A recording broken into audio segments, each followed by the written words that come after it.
శ్రోతల కోరిక మేరకు ఇవాళ చేసుకునే మన రెసిపీ పేరు కరివేపాకు మసాలా. హాయ్ వ్యూయర్స్, అందరూ ఎలా ఉన్నారు? అందరూ బాగున్నారు అనుకుంటున్నాను. అందరూ బాగుండాలి, అందులో మనం ఉండాలి. సో ఇవాళ మనం చేసుకునే రెసిపీ ఏంటంటే కరివేపాకు మసాలా. సో ఇది చేసే ప్రాసెస్ ఏంటనేది చూద్దాం. ముందుగా ఒక 20 రూపాయలు కరివేపాకు, అంటే దగ్గర దగ్గర 4 నుంచి 5 కట్టలు వచ్చే పెద్ద ఆకులున్న కరివేపాకును తీసుకొని దాన్ని బాగా కడుక్కొని ఆకులు సపరేట్ చేసి దాన్ని ఎండబెట్టుకోండి. సో మీరు మంచి ఒక డ్రై ప్లేస్లో ఎండబెట్టుకొని దాంట్లో తడి లేకుండా ఎండబెట్టాలి. కొంచెం ఎండకి పెట్టుకుంటే ఇంకా తొందరగా అవుతుంది.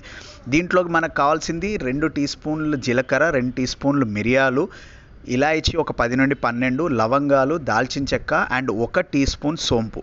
ఇవన్నీ తీసుకున్న తర్వాత పొయ్యి మీద ఒక వెడల్పాటి బాండి పెట్టుకొని తడి లేకుండా చూసుకొని దాంట్లో ఇవన్నీ మనం నూనె లేకుండా డ్రైగా వేపుకోవాలి. సో ఇది వేపుకునేటప్పుడు ఏంటంటే మనకి పచ్చి వాసన పోయేలాగా దీన్ని బాగా వేపుకొని అండ్ దీంట్లో మనం ముందుగా డ్రై చేసి పెట్టుకున్న కరివేపాకు ఆకులు వేసుకుందాం. సో కరివేపాకు ఆకు వేసుకున్నప్పుడు అక్కడక్కడ మీకు లైట్గా కొంచెం మాయిశ్చర్ లాగా పచ్చిగా తగులుతుంది, బట్ అయినా పర్లేదు.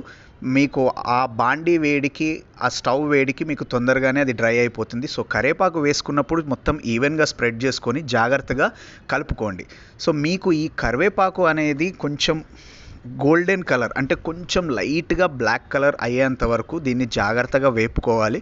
సో వేపుకునేటప్పుడు కొంచెం జాగ్రత్తగా చూసుకోండి, ఎందుకంటే చేతులు కాలే ప్రమాదం ఉంది. ఓకే, సో ఇలా వేపుకున్న తర్వాత దీంట్లో 2 టేబుల్ స్పూన్లు నెయ్యి వేసుకోండి. నెయ్యి వేసుకోవడం అనేది ఆప్షనల్. ఒకవేళ నెయ్యి తినకపోతే 2 టేబుల్ స్పూన్స్ ఆయిల్ కూడా వేసుకోవచ్చు. సో ఇలా నెయ్యి వేసుకున్న తర్వాత దీనిపైన మూత పెట్టి 3 నుంచి 5 నిమిషాల వరకు మీడియం ఫ్లేమ్లో దీన్ని ఉంచండి.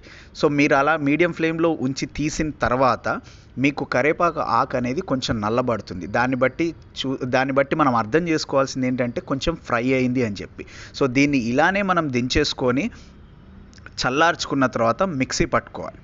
ఓకే, సో మిక్సీ పట్టేటప్పుడు మీరు ఏం చేస్తారంటే కరివేపాకు సపరేటు, కింద ఉన్న మసాలాలు సపరేట్గా వేసుకోకుండా నార్మల్గా ఏం చేయాలంటే దాంతోపాటే యాజ్ ఇట్ ఈజ్గా వేసేసి మిక్సీ పట్టండి. సో మిక్సీ పట్టేటప్పుడు మీకు మెత్తగా పౌడర్ అవ్వాలి. సో పౌడర్ అంటే బాగా మెత్తగా కాదు, కొంచెం చేతికి బరక తగిలేలా ఉన్నా కానీ సరిపోతుంది. సో ఇలా మిక్సీ పట్టుకున్న తర్వాత దీన్ని మనం ఫ్రిడ్జ్లో స్టోర్ చేసుకొని ఏదైనా స్పెషల్ రెసిపీస్ వండుకున్నప్పుడు ఈ మసాలా వేసుకుంటే టేస్ట్ ఉంటుందండి. అబ్బాబ్బాబ్బా, మామూలు కాదు. దీంతో నేను ఒక మంచి రెసిపీ చేశాను, ఆ వీడియో నెక్స్ట్ వీడియోలో పెడతాను. సో మన ఛానల్లో పెట్టే వీడియోని మిస్ అవ్వద్దు అంటే మీరు ఛానల్ని సబ్స్క్రైబ్ చేయండి, లైక్ చేయండి, షేర్ చేయండి, కమెంట్ చేయండి. అండ్ మనం పెట్టే వీడియోస్ మిస్ అవ్వద్దు అంటే పక్కనే ఉన్న బెల్ ఐకాన్ని క్లిక్ చేయడం మాత్రం మర్చిపోద్దు. ఓకే, నేను నెక్స్ట్ వీడియోలో కలుస్తాను. అంతవరకు థ్యాంక్ యూ, బాయ్.